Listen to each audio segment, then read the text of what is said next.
আল্লাহ নবী নূহ আলাইহিস সালাম তিনি আপনি যা যা বলেছেন ঠিক তা তা তার উম্মতের কাছে পৌঁছে দিয়েছেন। এবার নূহের উম্মতের সাথে আমাদের ঝগড়া লাগবে, তারা বলবে তোমরা আসছো আমাদের হাজার হাজার বছর পরে, তোমরা কি করে জানলা? তোমাদের সাক্ষী ধর্তব্য হবে না? আমরা তখন বলবো আমাদের কোরআনে তোমাদের নবীর নামে আল্লাহ তাআলা একটা সূরা নাজিল করেছেন, সূরাতে নূহ। আওয়াজ করে পড়েন আল্লাহু আকবার। আমরা বলবো আমাদের কোরআনে তোমাদের নবীর কথা আল্লাহ আমাদেরকে জানিয়েছেন, দিন রাত এক করে তোমাদের কাছে তিনি দাওয়াত পৌঁছেছেন। তোমরা কানের মধ্যে হাত দিয়ে রাখতা, চেহারাটা কাপড় দিয়ে ঢেকে রাখতা, আল্লাহর নবী নূহকে পিটিয়ে ছালা দিয়ে পেঁচিয়ে তোমরা পাহাড়ে তুলে রেখে আসতা। সব আমরা জানি।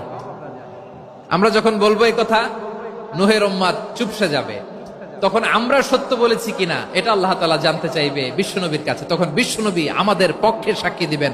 আওয়াজ করে বলেন আল্লাহু আকবার।